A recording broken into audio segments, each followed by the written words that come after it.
약육강식, 사자가 지배하고 토끼가 먹히는 게 당연하다 믿으셨습니까? 지금 전 세계는 이 낡은 신앙이 무너지는 현장을 목격하고 있습니다. 자칭 제국이라 자부하던 일본의 총리가 미국 대통령 앞에서 춤을 추고 노래를 부릅니다. 가방 낀 손을 흔들며 도널드라 부르고 포옹하며 필사적으로 친근함을 표시하지만 트럼프는 오히려 그녀의 면전에서 진주만 조롱을 던지며 일본의 자존심을 처참히 짓밟아버립니다. 그럼에도 다카이치 총리는 눈만 동그랗게 뜬 채 모욕을 삼킬 뿐이었죠. 강자가 주는 모욕을 그저 기괴한 미소로 감내하며 굴복하는 이 비참한 공식. 하지만 여기 그 공식을 단칼에 베어버리고 강자의 멱살을 잡은 채 70년을 버틴 독종들이 있습니다. 강대국이 기술을 감추면 스스로 길을 뚫어내고 안보를 인질 삼으면 제국의 판을 뒤엎어버리는 정의로운 괴물. 이 거대한 호랑이가 오직 약자들을 위해 아무런 계산서 없이 생존의 사다리를 내밀 때 전 세계 강대국 정상들은 비로소 자신들의 오만을 깨닫고 이 이름 앞에 줄을 서기 시작했습니다. 당신의 상식을 송두리째 뒤흔들 경이로운 주권의 역사 지금 시작합니다. 영상을 시청하신 후 마음에 드신다면 좋아요와 구독 버튼을 꼭 눌러주세요. 여러분의 관심이 저에겐 큰 힘이 됩니다. 그럼 바로 시작하겠습니다. 강자 앞에서 허리를 굽히는 나라는 살아남습니다. 강자에게 맞서는 나라는 박살이 나죠. 저는 이것을 국제 질서의 철칙이라 믿었습니다. 믿은 게 아니라 뼈에 새겼다는 표현이 더 정확하겠네요. 어릴 적 저는 유럽에서 가장 오래된 귀족 가문 중 하나의 후손이었습니다. 그런데 그 가문이 하룻밤 사이에 무너지는 걸 눈앞에서 봤죠. 어제까지 만찬 자리에서 웃으며 악수하던 강대국 금융 자본가들이 다음 날 아침 우리 가문의 저택을 헐값에 집어삼켰습니다. 저항하면 달라질 거라고 생각했던 아버지는 아무것도 지키지 못했어요. 그날 저는 결론을 내렸습니다. 버티는 약자는 낭만적일 수는 있어도 유능하지는 않다고. 굴복은 수치가 아니라 기술이라고. 그 결론을 가슴에 품고 헤지펀드 세계에서 살아남았고 하버드 케네디 스쿨 세미나실까지 올라왔습니다. 저는 알렉산더 소로스입니다. 그리고 오늘은 제 평생의 철학이 산산조각 난 날을 이야기하려 합니다. 그날 세미나에는 각국에서 온 학생들이 자리를 채우고 있었죠. 발표 순서가 돌아왔을 때 저보다 먼저 일어선 건 일본에서 온 타케시였습니다. 단정한 차림에 자신감이 묻어나는 목소리였죠. 그는 메이지 유신부터 시작했습니다. 일본이 어떻게 서구 문명의 질서를 누구보다 빠르게 읽어냈는지, 어떻게 산업화와 군사화에 성공했는지를 조리 있게 풀어나갔죠. 패전 이후에도 마찬가지였습니다. 감정을 접고 미국 질서 안으로 들어가 경제 대국이 됐다는 논리였어요. 일본의 생존 전략은 현실 인정이었습니다. 국제 질서를 이해한 나라만이 살아남을 수 있었죠. 말끝마다 자부심이 배어 있었습니다. 중국은 체제가 경직됐고 다른 아시아 국가들은 감정에 치우쳤다는 뉘앙스도 자연스럽게 섞어 넣었죠. 노골적으로 누군가를 지목하지는 않았지만 행간은 분명했습니다. 질서를 이해한 나라와 그러지 못한 나라. 타케시의 발표는 그 구분선 위에 서 있었죠. 몇몇 학생은 고개를 끄덕였습니다. 미일 동맹과 전후 경제 재건의 사례는 분명 설득력이 있었으니까요. 저는 그 발표를 들으며 속으로 피식했습니다. 일본이 얼마나 영리한 굴복자인지를 스스로 자랑하고 있다는 걸 타케시 본인만 모르고 있었죠. 제 차례가 됐습니다. 저는 일부러 천천히 일어섰죠. 타케시의 발표 잘 들었습니다. 흥미로운 역사 회고였죠. 첫 문장부터 격을 낮췄습니다. 역사 회고. 타케시가 공들여 쌓은 논리를 과거의 추억 정도로 정리해버린 거죠. 그런데 저는 조금 다른 각도로 보고 싶습니다. 일본의 전략이 훌륭했다고요? 맞습니다. 강자 앞에서 가장 빠르게 자세를 낮추는 능력, 그게 일본의 진짜 장기였죠. 타케시의 얼굴이 굳었습니다. 칭찬처럼 들리지만 칭찬이 아니라는 걸 느낀 거죠. 메이지 유신도 마찬가지입니다.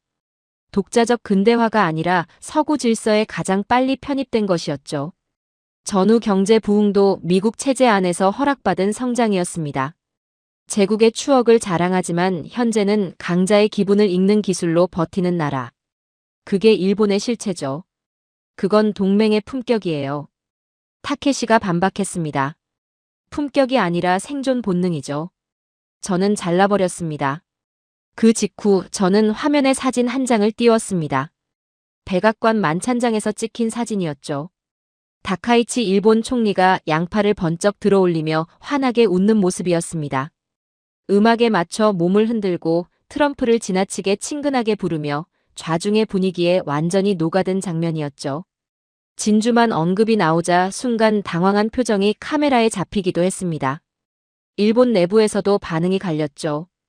국가 수치라는 비판이 쏟아졌고 국가 생존이 걸렸으니 어쩔 수 없다는 옹호도 있었습니다.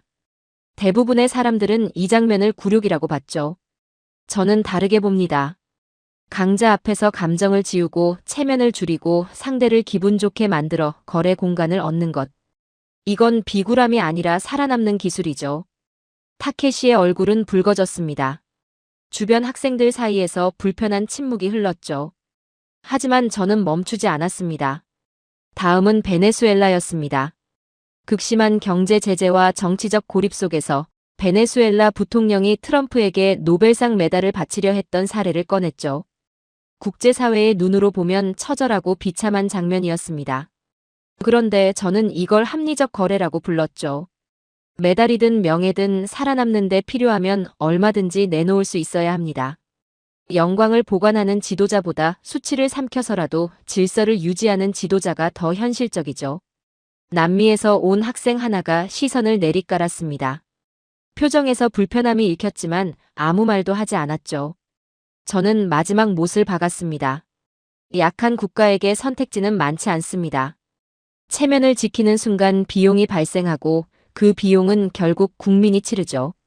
강자에게 맞서다 부서지는 국가는 낭만적으로 보일 수는 있어도 유능한 국가는 아닙니다. 약자의 자존심은 사치일 뿐이죠. 불편하지만 틀리지 않다는 침묵이 강의실을 채웠습니다. 저는 이 방 전체가 제 논리 위에 서 있다고 확신했죠. 그때 교수님이 입을 여셨습니다. 백발의 노 교수님이었죠. 긴 반론을 준비한 것처럼 보이지 않으셨습니다. 알렉산더, 설명이 정교하네요. 그런데 그 공식을 반복해서 틀리게 만든 나라가 있어요. 저는 바로 받아쳤습니다. 예외는 법칙을 부정하지 않습니다. 한 번의 예외라면 그렇죠. 그런데 이건 한 번이 아닙니다. 분야를 바꿔가며 시대를 바꿔가며 계속해서 그 공식을 깨뜨린 나라예요. 학생들의 분위기가 달라졌습니다. 단순한 반론이 아니라 진짜 해부가 시작됐다는 걸 느낀 거죠. 타케시도 긴장한 표정으로 교수님을 바라봤습니다. 어떤 나라 말씀이세요? 누군가 물었죠. 교수님은 바로 답하지 않으셨습니다. 강의실 전체를 한번 훑어보신 뒤 조용히 말씀하셨죠. 미국 안보에 기댔고 일본 기술에 기댔고 중국 시장에 묶여있던 나라입니다. 알렉산더 논리대로라면 3번 다 무릎을 꿇었어야 했죠. 그 나라가 어딥니까? 교수님이 저를 바라보셨습니다. 한국입니다. 저는 순간 피식 웃었죠. 또 한국이군요. 하버드에 온 뒤로 그 이름이 지겹도록 들렸습니다. 처음엔 유행처럼 여겼는데 반복될수록 이유를 모를 경계심이 쌓여 있었죠. 교수님, 한국은 미국 안보 없이는 존재 자체가 불가능했던 나라입니다. 일본 소재 없이는 반도체 한 장도 못 만들었죠. 그 나라를 독립적 예외라고 부르는 건 과장 아닌가요? 교수님은 웃지 않으셨습니다. 반박하지도 않으셨죠. 그저 한 가지 사실만 꺼내 드셨습니다. 알렉산더, 전기가 끊기면 나라가 무너진다고 생각하나요? 뜬금없는 질문이었습니다. 당연하죠. 그럼 이 질문 하나만 먼저 답해보세요. 한 나라가 전력 대부분을 하루아침에 차단당했습니다. 병원이 흔들리고 공장이 멈출 상황이었죠. 외부에서는 이 나라가 며칠 안에 기능을 잃을 거라고 계산했어요. 그런데 그 나라는 버텼습니다. 저는 입을 다물었죠. 그런데 버텼다는 게 끝이 아니에요. 이 나라가 그 이후에 어떻게 했는지 그게 진짜 이야기입니다. 강의실 안이 조용해졌습니다. 저는 그 침묵 속에서 처음으로 계산이 어긋나는 느낌을 받았죠. 제 공식 어딘가에 균열이 생기기 시작한 순간이었습니다. 문제는 이게 시작에 불과하다는 걸 그때 저는 아직 몰랐죠. 교수님의 말씀이 강의실 안에 가라앉았습니다. 압박을 견딘 게 아니라 그 압박을 다음 단계의 재료로 바꿔버렸다. 저는 그 말이 영 마음에 걸렸죠. 인정하고 싶지 않았습니다. 그런데 반박할 논리가 바로 떠오르지 않았어요. 저는 다시 정면으로 나섰습니다. 교수님, 그건 초기 국가 형성기의 특수한 사례 아닌가요? 갓 세워진 나라니까 이를 악물고 버텼겠죠. 그게 법칙의 예외라고 보기는 어렵습니다. 교수님이 고개를 끄덕이셨습니다. 인정하시는 줄 알았죠. 그런데 아니었어요. 맞아요. 한 번이라면 그렇게 볼 수 있죠. 그런데 알렉산더, 버티는 것과 판을 뒤집는 것은 전혀 다른 이야기예요. 무슨 차이가 있나요? 타케시가 물었습니다. 버티는 건 강자가 짠 판 위에서 살아남는 거예요. 그런데 이 나라는 강자가 짠 판 자체를 뒤집어 버렸죠. 그것도 한 번이 아니라 반복해서요. 자네가 오늘 베네수엘라를 합리적 거래라고 불렀죠. 그 말 기억하나요? 저는 고개를 끄덕였습니다. 그럼 이걸 한번 설명해 보세요. 전쟁이 한창이던 어느 새벽이었습니다. 전 세계 미군 사령관들이 잠든 시각이었죠. 한국의 이승만 대통령은 단 한 통의 전화로 반공포로 2만 7천 명을 전격 석방해버렸습니다. 미국과 아무런 사전 협의도 없이요. 워싱턴은 그야말로 패닉 상태였죠. 휴전 협상 판이 한순간에 뒤집혔으니까요. 미국이 수개월에 걸쳐 공들여 만든 협상 구도가 새벽 한 통의 전화로 산산조각이 났습니다. 아이젠하워 대통령은 경로했죠. 미국 내부에서는 이승만을 제거 대상으로 올리는 작전까지 검토됐습니다. 에버레디 작전이었어요. 강대국이 약소국 지도자를 제거하는 시나리오를 실제로 논의했다는 건 그만큼 한국이 미국의 전략을 완전히 뒤흔들었다는 의미였죠. 자네 논리대로라면 이승만은 그 순간 어떻게 했어야 했나요? 미국의 요구대로 휴전에 응했어야죠. 그게 살아남는 방법이니까요. 그랬다면 한국은 어떻게 됐을까요? 저는 입을 다물었습니다. 이승만은 제거당할 위험을 감수하면서 미국의 목줄을 잡았습니다. 그리고 결국 미국으로부터 한미 상호 방위 조약을 뜯어냈죠. 약소국이 강대국에게 구걸한 게 아니라 강대국이 약소국의 요구를 들어준 겁니다. 알렉산더, 이걸 자네의 공식으로 설명할 수 있나요? 저는 아무 말도 하지 않았습니다. 베네수엘라가 메달을 바치던 바로 그 시각, 한국은 세계 최강 대국의 전략을 인질로 잡고 있었던 거죠. 교수님은 멈추지 않으셨습니다. 알렉산더, 자네가 오늘 일본 총리의 행동을 생존 기술이라고 불렀죠. 그럼 이건 어떻게 부를 건가요? 화면에 사진 한 장이 떴습니다. 거친 바위섬이었죠. 독도였습니다. 전함 한 척 없던 나라가 바다에 선을 그었습니다. 교수님의 목소리가 낮아졌죠. 평화선 선포였어요. 주변국이 넘어오면 잡겠다고 선언한 겁니다. 필리핀도 베트남도 주변 어느 나라도 강대국 눈치 때문에 엄두를 내지 못하던 일이었죠. 그런데 한국은 했습니다. 그것도 실제로 일본 어선 수백 척을 납포해서 가뒀어요. 해군력도 없이요? 한 학생이 물었습니다. 강대국들이 항의했습니다. 미국도 압박을 넣었죠. 그런데 한국은 물러서지 않았어요. 자네 논리대로라면 이 나라는 그 순간 즉시 물러났어야 합니다. 강자의 요구에 맞추는 게 생존이니까요. 그런데 그러지 않았죠.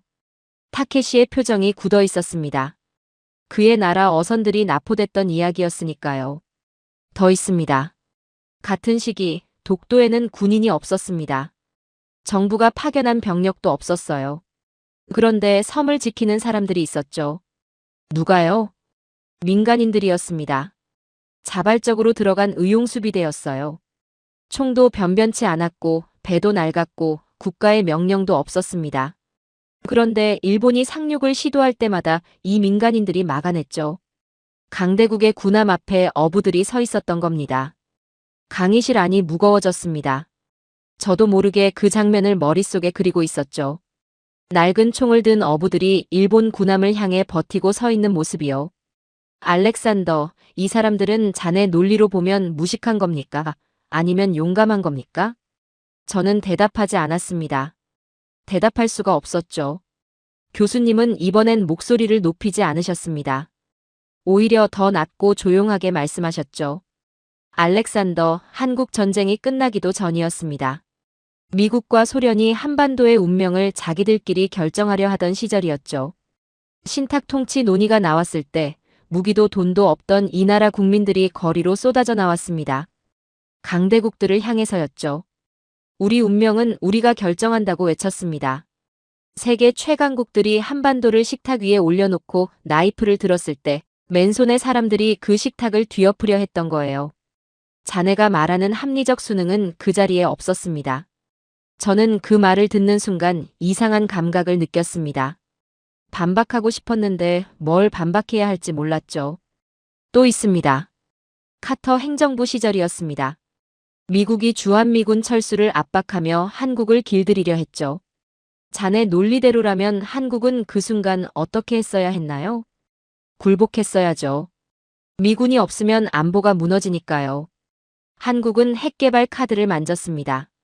교수님의 말씀이 강의실을 꽉 채웠죠.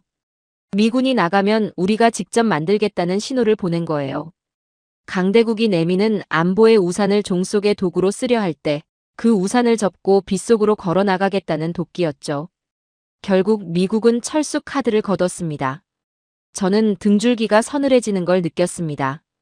베네수엘라가 메달을 바치고 일본 총리가 노래를 부르고 수많은 약소국들이 강대국의 요구 앞에 허리를 굽히던 그 시절에 이 나라는 정반대의 방향으로 걷고 있었던 거죠. 한 번도 아니었습니다. 두 번도 아니었어요. 판이 바뀔 때마다 압박이 올 때마다 이 나라는 허리를 굽히는 대신 판 자체를 뒤집으려 했습니다. 저는 처음으로 진짜 불편함을 느꼈죠. 제 철학이 흔들리는 게 아니었습니다. 제 철학이 이 나라 앞에서 아무런 설명력을 갖지 못한다는 사실이 불편했던 거예요. 교수님이 조용히 말씀하셨습니다. 알렉산더, 이게 끝이 아니에요. 이건 시작이었을 뿐이죠. 저는 입을 다물었습니다. 반박하고 싶었는데 뭘 반박해야 할지 몰랐죠. 판을 뒤집었다는 말이 머릿속에서 계속 맴돌았습니다. 버틴 게 아니라 판 자체를 뒤집었다는 말이요. 질문 하나 드리죠. 학생들이 고개를 들었습니다. 강대국이 기술을 틀어막으면 어떻게 될까요?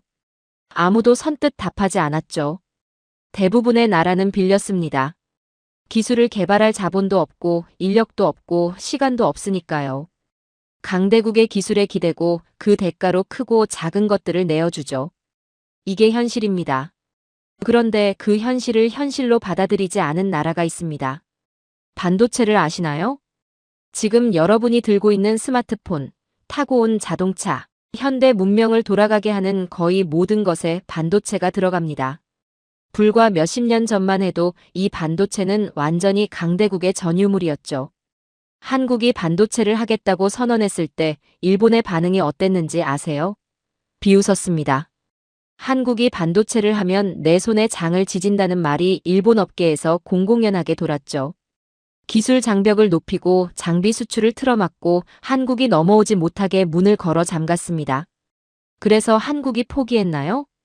한 학생이 물었습니다. 정반대였죠. 한국 엔지니어들은 일본 기술자들이 잠든 밤에 장비를 분해했습니다. 나사 하나하나를 풀어가며 도면을 그렸죠. 눈이 빠지도록 들여다보고 손이 떨릴 때까지 다시 조립했어요. 누가 시킨 것도 아니었습니다. 그냥 해야 한다고 생각했던 거죠. 저도 그 장면이 머릿속에 그려졌습니다. 불 꺼진 연구실에서 장비를 분해하는 손들이요. 비웃던 나라가 지금 한국 반도체 없이는 자국 산업이 돌아가지 않는 상황이 됐습니다. 문을 걸어 잠갔던 나라가 그 문을 두드리는 신세가 된 거죠. 여기서 끝이 아닙니다. 일본이 반도체 핵심 소재 수출을 막았을 때 이야기입니다. 포토레지스트, 불화수소, 플루오린 폴리이미드. 이 세 가지 소재가 없으면 반도체를 만들 수 없어요. 일본은 이걸 무기로 썼죠. 다른 나라들은 어떻게 했나요? 타케시가 낮은 목소리로 물었습니다. 자기 나라 이야기가 나오기 시작했으니 표정이 복잡했죠. 소재 하나가 막히면 생산 라인 전체가 멈춥니다. 대부분의 나라는 버티지 못하고 굴복했죠. 그런데 한국은 국산화를 시작했습니다. 불가능하다는 말을 들으면서도 연구소에 불을 켜고 매달렸어요. 그리고 1년 만에 해냈습니다. 1년이요? 누군가 탄성을 질렀죠. 1년입니다. 일본이 수십 년에 걸쳐 쌓아온 기술 독점이 1년 만에 무너지기 시작했어요. 판로를 잃게 된 일본 소재 기업들이 오히려 한국 땅에 공장을 짓겠다고 들어오기 시작했죠. 한국을 굴복시키려던 칼이 부메랑이 된 겁니다. 타케시는 아무 말도 하지 않았습니다. 할 말이 없는 표정이었죠. 전투기 이야기도 해보죠. 미국이 한국에 전투기를 팔 때 핵심 기술은 절대 넘겨주지 않았어요. 능동 위상 배열 레이더. 전투기의 눈과 뇌라고 불리는 기술이죠. 유럽 국가들은 그냥 받아들였습니다. 미국이 안 주면 어쩔 수 없다고 생각했죠. 한국은 달랐습니다. 안 주면 만들겠다고 했어요. 그리고 실제로 만들었죠. 미국이 주지 않겠다고 한 기술을 한국이 스스로 만들어버린 겁니다. 전 세계 항공업계가 뒤집어졌어요. 저는 팔짱을 풀었습니다. 자신도 모르게 자세가 바뀐 거였죠. 사막으로 가볼까요? 아랍에미리트 원전 수주전이었습니다. 프랑스가 나섰죠. 원전 종주국이라는 자부심으로 대통령이 직접 로비를 펼쳤습니다. 한국은 후발주자라며 노골적으로 깎아내렸어요. 그런데 결과가 어떻게 됐는지 아세요? 한국이 수주했나요? 한 학생이 물었습니다. 섭씨 50도가 넘는 사막에서 한국 엔지니어들은 단 하루의 공기 지연도 용납하지 않겠다며 현장을 지켰습니다. 강대국들이 입으로 정치를 할 때 한국은 실력으로 그들의 뺨을 때렸죠. 원전 종주국 프랑스의 자존심이 꺾인 날이었습니다. 강의실 안에서 낮은 탄성이 새어나왔죠. 저도 마찬가지였습니다. 인정하고 싶지 않았지만 입에서 나오는 탄성을 막을 수가 없었어요. 강대국이 기술을 틀어막을 때마다 한국은 어떻게 했나요? 빌렸으며 고개를 숙이지 않았습니다. 문이 닫히면 벽을 뚫었죠. 그리고 그 벽을 뚫는데 그치지 않고 그 벽의 벽돌을 빼앗아 자신들의 성을 쌓았어요. 기술 종속은 약자의 현실입니다. 대부분의 나라에게는 피할 수 없는 조건이죠. 그런데 한국은 그 조건을 조건으로 받아들이지 않았습니다. 압박이 올 때마다 그것을 자립의 계기로 바꿔버렸죠. 저는 그 말을 들으며 속으로 무언가가 흔들리는 걸 느꼈습니다. 흔들린다는 표현도 정확하지 않았어요.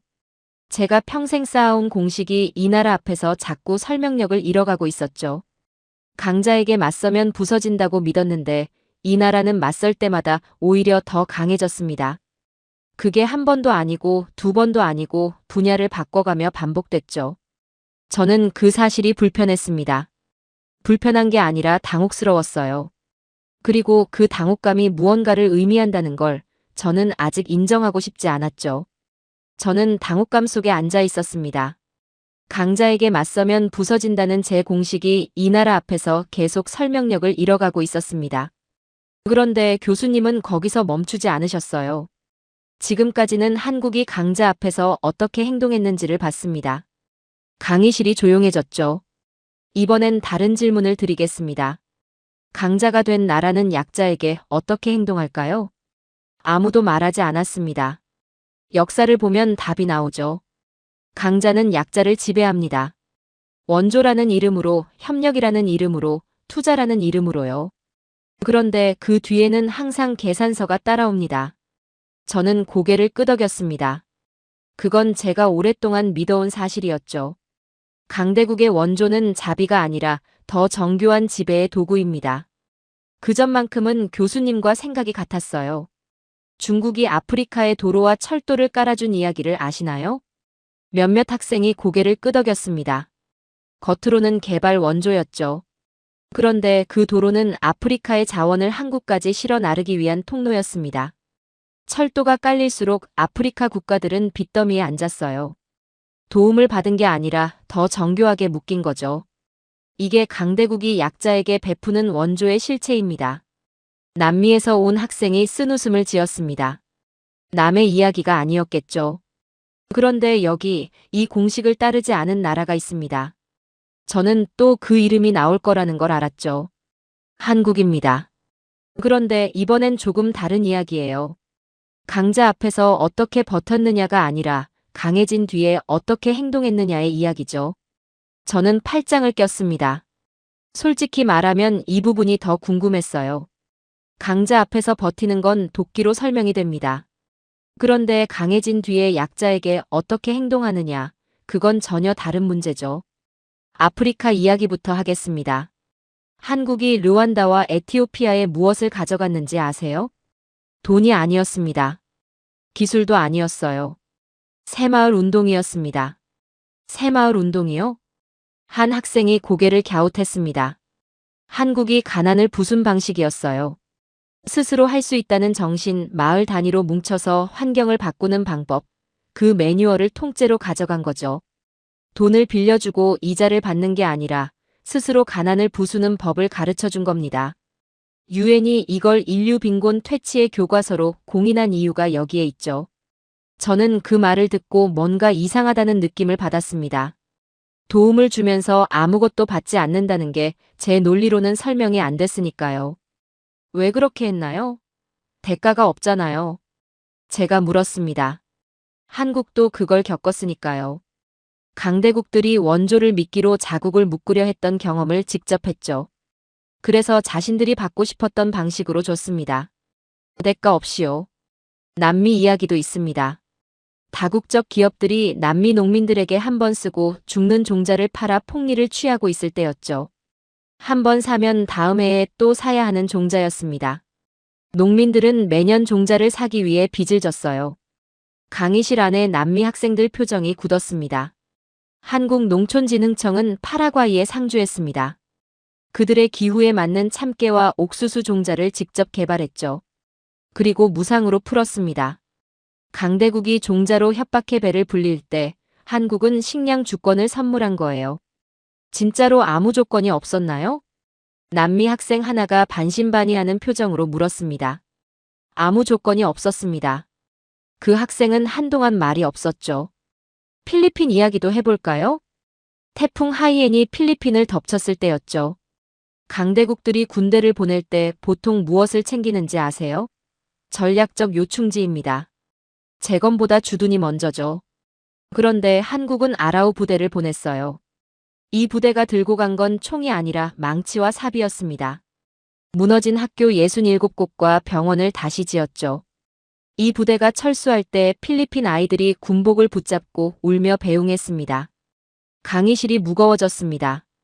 저도 그 장면이 머릿속에 그려졌죠. 군인들의 군복을 붙잡고 우는 아이들의 모습이요. 그건 두려움 때문이 아니었을 겁니다. 떠나지 말라는 거였겠죠. 말이 나온 김에 우크라이나 이야기도 해보죠. 전쟁이 한창일 때 강대국들이 무엇을 보냈는지 아세요? 무기였습니다.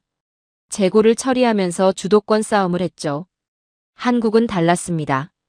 전선 너머 학교가 파괴돼 등교조차 못하는 아이들을 위해 노란 스쿨버스 수백 대를 보냈어요. 전쟁 논리 속에서 아이들의 내일을 먼저 챙긴 거죠. 그리고 아프가니스탄입니다. 교수님 목소리가 낮아졌습니다. 카불이 함락됐을 때 강대국들이 어떻게 했는지 기억하시나요? 자신들을 도운 현지인들을 두고 떠났습니다.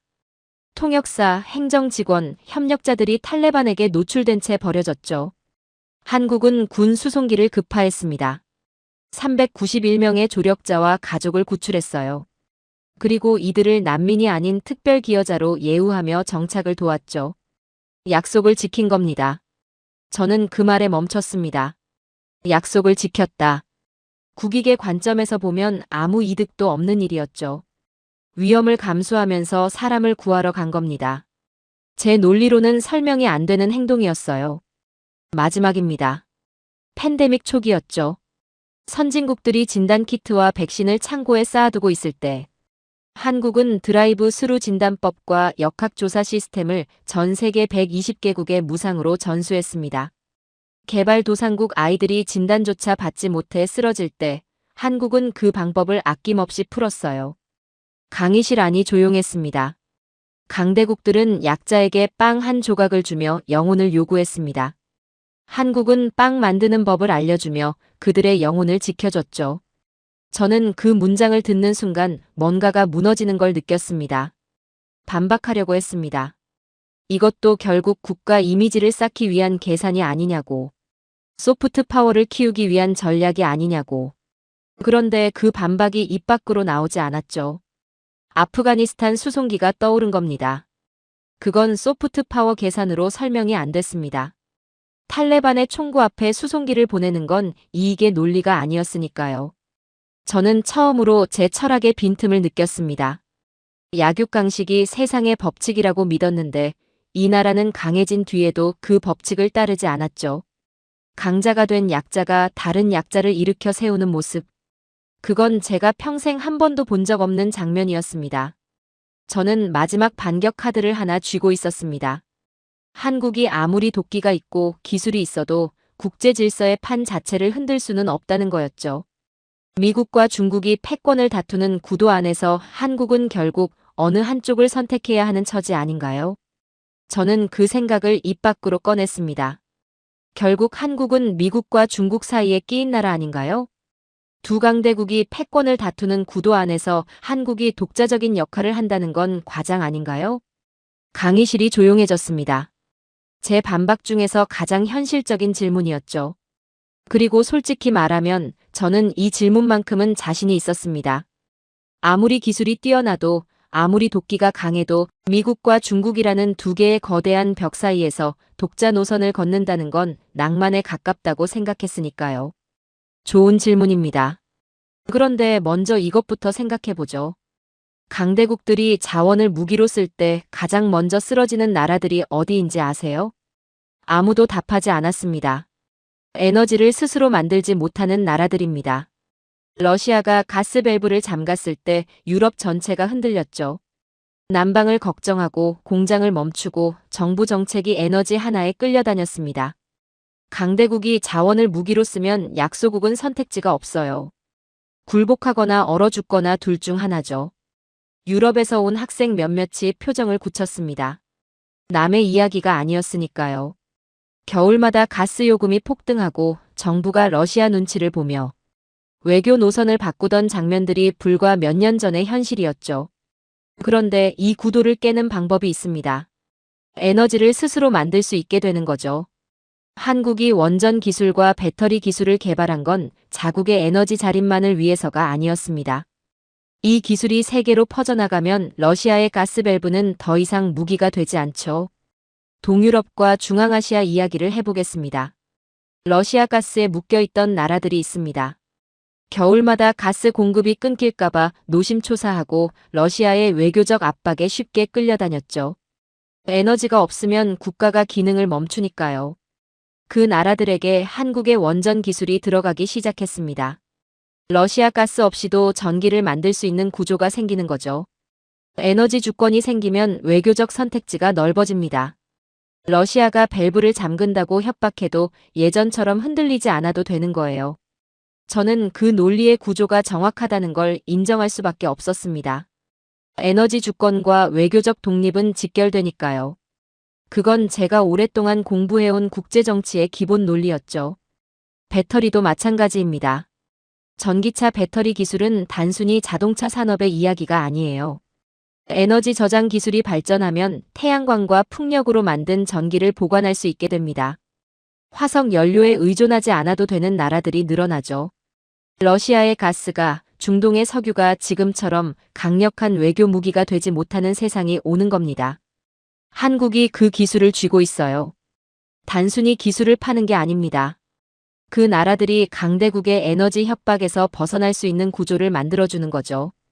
한국이 원전을 짓고 배터리 공장을 세울 때마다 러시아의 가스 밸브가 가진 힘이 조금씩 약해집니다. 저는 그 말을 들으며 계속 반박 논리를 찾고 있었습니다. 그런데 찾아지지 않았죠. 에너지를 무기로 쓰는 강대국의 힘을 기술로 무력화시키는 구조, 그건 논리적으로 반박할 수가 없었습니다. 이제 처음 질문으로 돌아가죠. 미국과 중국 사이에서 한국이 독자적인 역할을 할 수 있느냐고요. 미국과 중국이 패권을 다투는 구도에서 가장 고통받는 나라들이 어딘지 아세요? 둘 다 아닙니다. 그 사이에 끼인 나라들이죠. 어느 쪽을 선택하느냐에 따라 시장이 닫히고 기술이 끊기고 안보가 흔들립니다. 제3세계 국가들은 두 강대국 사이에서 선택을 강요받고 있어요. 그런데 한국의 반도체와 배터리, 원전 기술은 미국도 중국도 쉽게 대체하지 못합니다. 한국이 없으면 미국의 반도체 공급망이 흔들리죠. 한국이 없으면 전기차 배터리 생태계도 타격을 받습니다. 양쪽 모두 한국을 필요로 하는 구조가 된 거예요. 저는 그 말의 의미를 천천히 소화했습니다. 약소국이 강대국 두 곳 모두에게 필요한 존재가 됐다는 뜻이었죠. 그건 단순한 생존이 아니었습니다. 협상력이었어요. 강자가 약자를 선택하는 게 아니라 약자가 강자를 선택할 수 있는 위치. 그 위치를 한국은 기술로 만들어낸 거죠. 여기서 중요한 게 있습니다. 한국이 이 기술을 독점하지 않는다는 점이죠. 원전 기술은 에너지 취약국들에게 이전되고 있고 배터리 기술로 여러 나라의 공장을 짓고 있습니다. 한국이 쥔 기술이 특정 강대국의 무기가 되지 않고 더 많은 나라들이 강대국의 압박에서 벗어나는 데 쓰이고 있는 거죠. 미국과 중국이 기술을 무기로 줄을 세울 때 한국의 기술은 그 줄에서 벗어날 수 있는 다른 길을 만들고 있습니다. 강대국이 독점으로 세상을 통제하려 할 때 한국은 그 독점을 풀어헤치는 방향으로 움직이고 있어요. 결국 한국은 미국과 중국 사이에 끼인 나라가 아닙니다. 두 강대국이 만들어 놓은 줄 세우기 구도 안에서 어느 쪽에도 끌려가지 않으면서 그 구도 자체를 흔들고 있는 나라죠. 저는 그 말을 들으며 팔짱을 풀었습니다. 마지막 반격 카드라고 생각했던 게 조용히 무너지고 있었죠. 규모의 문제라고 했는데 한국은 규모가 아니라 대체 불가능성으로 판을 바꿔버린 거였습니다. 강대국이 짠 구도 안에서 선택을 강요받는 대신 그 구도 자체가 한국 없이는 작동하지 않는 상황을 만들어낸 거죠. 저는 처음으로 제 논리가 이 나라를 설명하는데 근본적으로 부족하다는 걸 느꼈습니다. 버티는 것도 아니고 굴복하는 것도 아닌 세 번째 길. 강자에게는 대체 불가능한 존재가 되고 약자에게는 독립의 도구를 건네주는 나라. 그 길을 이 나라는 오랫동안 걷고 있었던 거였죠. 그리고 저는 그 길의 이름을 아직 모르고 있었습니다. 저는 그 자리에서 오랫동안 말을 잃고 있었습니다. 버티는 것도 굴복하는 것도 아닌 세 번째 길. 그 말이 머릿속에서 계속 맴돌았죠. 강대국이 약소국을 통제하는 방법이 몇 가지 있습니다. 학생들이 고개를 들었죠. 기술을 끊거나 돈줄을 막거나 시장을 닫는 것. 그런데 가장 오래되고 가장 노골적인 방법이 하나 더 있어요. 안 보입니다. 무기를 팔되 의존하게 만드는 거죠.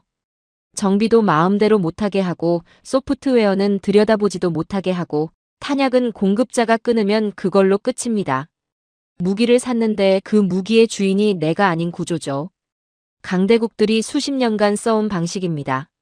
저는 그 말이 틀리지 않다는 걸 알았습니다. 국제 무기 시장의 구조가 정확히 그랬으니까요. 미국 무기를 사는 순간 그 나라의 국방 정책은 미국의 눈치를 볼 수밖에 없는 구조가 됩니다. 무기가 종 속의 사슬이 되는 거죠. 그런데 이 구조를 거부한 나라가 있습니다. 한국은 동남아 국가들의 잠수함과 전투기를 수출하면서 기술 공유와 현지 정비권을 통째로 넘겼습니다. 블랙박스가 없어요. 소프트웨어를 직접 들여다볼 수 있고 자국 기술자들이 직접 정비할 수 있고 부품도 자체 생산할 수 있는 구조를 만들어줬죠. 무기를 팔되 그 무기의 완전한 주인이 되게 한 겁니다. 그 잠수함이 남중국해에서 어떤 의미를 갖는지 아세요? 강대국의 거대 함대가 동남아 국가들의 바다를 제 마당처럼 드나들 때 그 나라들은 항의조차 제대로 못했습니다. 해군력이 없으니까요. 그런데 바닷속에서 조용히 움직이는 잠수함 하나가 거대한 함대의 계산을 완전히 바꿔놓습니다. 강대국이 함부로 밀고 들어오지 못하게 되는 거죠. 자기 나라 무기로 자기 기술자들이 정비한 잠수함으로 자기 바다를 지키게 된 겁니다. 남미에서 온 학생이 조용히 고개를 끄덕였습니다. 바다 주권의 문제가 남의 이야기가 아니었겠죠. 저도 그 논리의 구조가 선명하게 들어왔습니다. 무기를 주는 방식 자체가 달랐던 거죠. 지배의 도구로 주는 게 아니라 주권의 도구로 줬으니까요. 폴란드 이야기를 하겠습니다. 우크라이나 전쟁이 터졌을 때 폴란드가 얼마나 다급했는지 아세요? 바로 옆에서 포탄이 떨어지고 있었죠. 독일의 전차를 요청했습니다. 독일은 유럽 최강의 방산 강국이니까요. 그런데 돌아온 답이 뭔지 아세요? 재고가 없다. 공장 가동에 시간이 걸린다. 수년은 기다려야 한다는 말이었습니다. 유럽의 맹주라던 나라가 동맹국의 생존이 걸린 순간에 납기 일정을 따지고 있었던 거죠. 타케시의 표정이 굳었습니다. 한국은 달랐습니다. 계약 후 단 4달 만에 K2 전차 실물이 폴란드 항구에 내렸어요. 강대국이 안보를 외교적 밀당의 카드로 쓸 때 한국은 실제로 움직였죠. 폴란드 국방장관이 항구에 직접 나가 그 전차를 맞이했습니다. 수십 년간 독일 무기만 믿어왔던 동유럽이 한국을 보기 시작한 순간이었어요. 저는 그 장면을 머릿속에 그렸습니다. 항구에 내리는 전차를 맞이하는 장관의 모습이요. 그건 단순한 무기 인도가 아니었죠. 신뢰의 이동이었습니다. 강대국이 수십 년간 쌓아온 안보 시장의 판도가 4달 만에 흔들린 거니까요. 호주 이야기입니다. 호주가 차세대 장갑차를 선정하는 사업이 있었습니다. 독일이 나섰죠. 전차 종주국의 자부심으로요. 유럽 최고의 장갑차라는 명성이 있었습니다. 그런데 막상 호주의 거친 지형에서 실제로 굴려보니 달랐어요. 한국의 레드백이 그 벌판에서 독일 장갑차를 실력으로 눌러버렸습니다. 강대국들은 브랜드로 안보 시장을 독점해왔죠. 오랜 역사, 검증된 명성, 정치적 네트워크. 그런데 한국은 그 카르텔을 실력으로 깼습니다. 호주가 한국 장갑차를 선택한 건 한국의 로비가 뛰어나서가 아니었어요. 단순히 더 잘 달리고, 더 잘 버티고, 더 믿을 수 있었기 때문이었죠. 저는 그 말을 들으며 이 나라의 방식이 보이기 시작했습니다. 명성이 아니라 실력으로 이기는 것. 정치가 아니라 현장으로 증명하는 것. 그게 한국이 강대국의 카르텔을 깨는 방식이었죠. 마지막으로 하늘 이야기를 하겠습니다. 강대국들의 정찰 위성이 한반도를 들여다볼 때 한국은 오랫동안 그 위성이 찍어주는 사진을 빌려봐야 했습니다. 내 땅 위의 상황을 남의 눈으로 보는 거죠. 정보 주권이 없는 나라의 현실이었어요. 한국은 독자적인 고체 연료 발사체와 정찰 위성망을 구축했습니다. 이제 한국의 위성이 실시간으로 한반도를 들여다봅니다. 그리고 더 흥미로운 건 그 영상 정보를 강대국들이 요청하기 시작했다는 거예요. 정보를 빌려보던 나라가 이제 정보를 제공하는 나라가 된 거죠. 강의실 안이 무거워졌습니다. 정보를 구걸하던 나라가 정보를 나눠주는 나라가 됐다는 그 반전이 말로 설명하지 않아도 충분히 전달됐으니까요. 저는 그 순간 뭔가가 무너지는 걸 느꼈습니다. 균열이 깊어진다거나 흔들린다거나 그런 표현이 더 이상 맞지 않았죠. 그건 무너짐이었습니다. 제가 평생 쌓아온 논리의 구조가 이 나라 앞에서 기둥부터 내려앉고 있었어요. 강대국이 안보로 약자를 묶을 때 한국은 그 묶음을 풀어줬습니다. 강대국이 무기로 종속을 만들 때 한국은 주권을 줬죠. 강대국이 정보를 독점할 때 한국은 스스로 눈을 만들었습니다. 그리고 그 눈으로 본 것들을 약자들과 나눴죠. 저는 이 나라가 강대국의 논리를 거부한다고만 생각했습니다. 그런데 아니었어요. 이 나라는 강대국의 논리를 해체하고 그 자리에 전혀 다른 질서를 만들고 있었죠. 그 질서의 이름이 뭔지 저는 아직 몰랐습니다. 그런데 한 가지는 분명했어요. 제 공식으로는 그 이름을 설명할 수 없다는 것을. 저는 더 이상 반박할 말을 찾지 못하고 있었습니다. 제 상식으로는 설명되지 않는 나라. 그 사실을 인정하고 싶지 않았는데 부정할 근거도 없었죠. 그때 교수님이 강의실 전체를 향해 말씀하셨습니다. 지금까지는 한국이 어떻게 버텼는지, 어떻게 만들었는지, 어떻게 나눴는지를 봤습니다. 학생들이 고개를 들었죠. 이번엔 다른 걸 보겠습니다. 강대국들이 한국 앞에서 어떻게 행동하는지를요. 강의실 분위기가 달라졌습니다. 여러분이 알고 있는 국제 질서의 상식이 있죠. 강대국이 약소국을 찾아가는 게 아니라 약소국이 강대국을 찾아가야 합니다. 도움을 구하는 쪽이 먼저 고개를 숙이는 거죠. 그런데 지금 세계에는 그 상식이 뒤집힌 장면들이 있어요. 미국 이야기부터 하겠습니다. 세계 최강 대국 미국의 대통령이 한국을 방문했습니다. 그런데 백악관에서 정상회담을 하는 게 아니었어요. 평택 반도체 공장으로 달려갔죠. 한국 기업 총수 앞에 서서 미국에 투자해달라고 요청했습니다. 저는 그 장면을 떠올렸습니다. 미국 대통령이 한국 기업인에게 투자를 구걸하는 장면이요. 미국이 왜 그랬을까요? 자국 반도체 공급망이 한국 없이는 작동하지 않기 때문입니다. 미국의 국가 안보가 한국의 칩 하나에 묶여 있는 거죠. 세계 최강 대국이 한국 기업을 유치하기 위해 파격적인 보조금과 세제 혜택을 싸들고 줄을 서는 이 장면. 이게 기술이 권력이 된 시대의 실체입니다. 저는 입을 다물었습니다. 미국이 줄을 선다는 말이 과장처럼 들렸는데 실제로 일어난 일이었으니까요. 그것도 한 번이 아니었죠. 사우디아라비아 이야기입니다. 중동의 실권자 빈살만 왕세자가 방한했을 때의 일입니다. 그는 한국 기업 총수들을 자신의 숙소로 초대했어요. 자신이 찾아간 거였죠. 사우디가 추진하는 네옴시티 프로젝트, 규모만 1,300조 원이 넘는 초대형 국가 사업입니다. 그 사업에서 한국 건설사와 기술 기업들은 단순한 하청업체가 아니에요. 파트너였습니다. 왜 그랬을까요? 한 학생이 물었습니다. 한국의 스마트시티 시스템이 없으면 도시 자체가 작동하지 않기 때문이죠. 중동의 거대 자본이 한국의 기술 표준을 얻기 위해 예의를 갖춰 찾아오는 겁니다. 오일머니를 쥔 왕족이 한국 기업인을 모시는 이 장면, 불과 몇십 년 전에는 상상도 못할 일이었죠. 저는 그 말을 듣는 순간 가슴 어딘가가 서늘해졌습니다. 중동의 오일머니 앞에 굽히는 게 세계의 상식이었으니까요.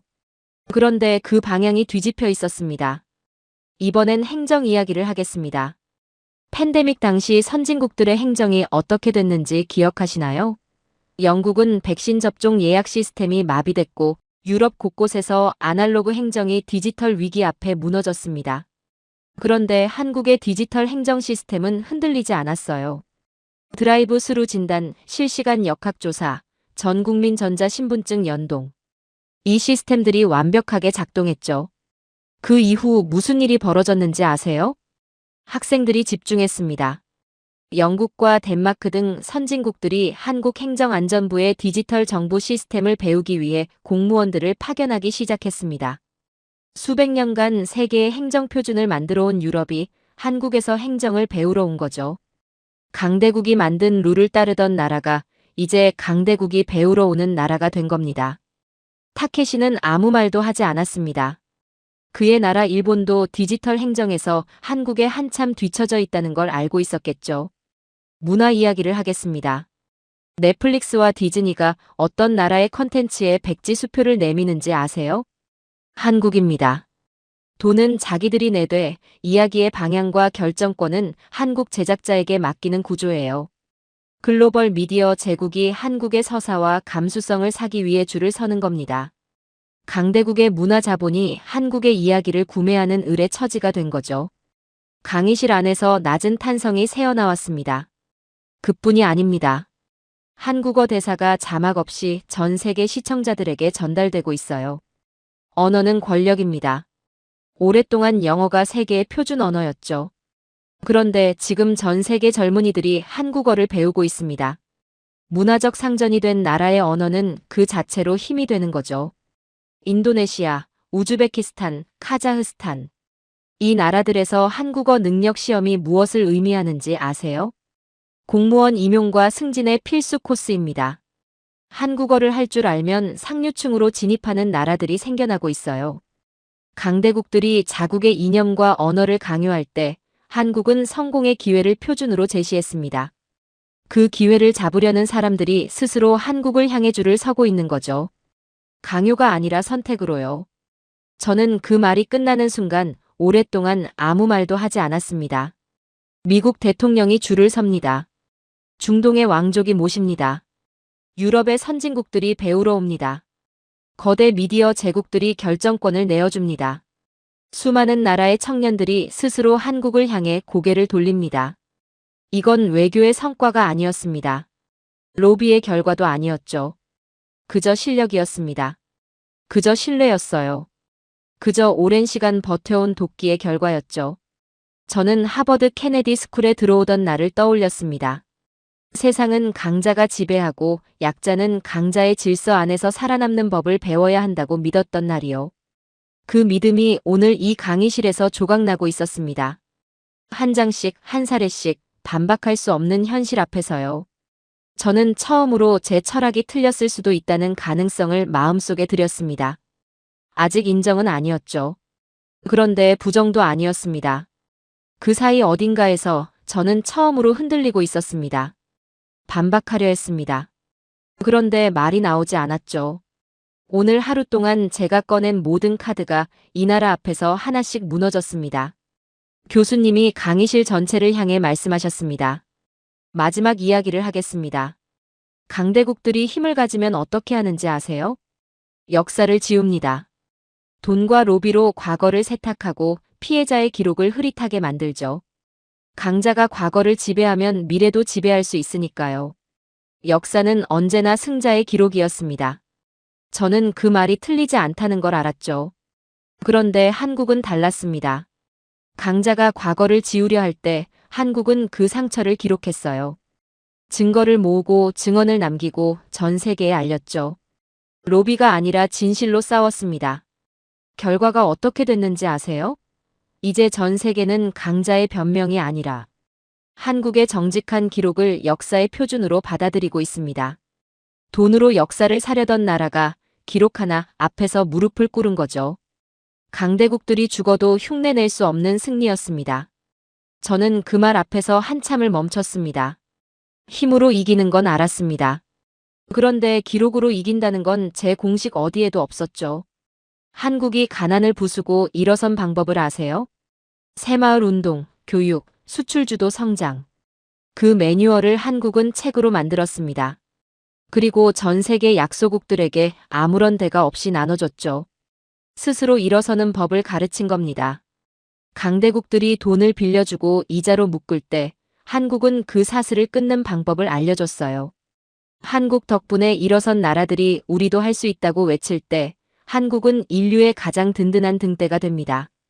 강대국들이 지배를 팔 때 한국은 독립을 가르쳤죠.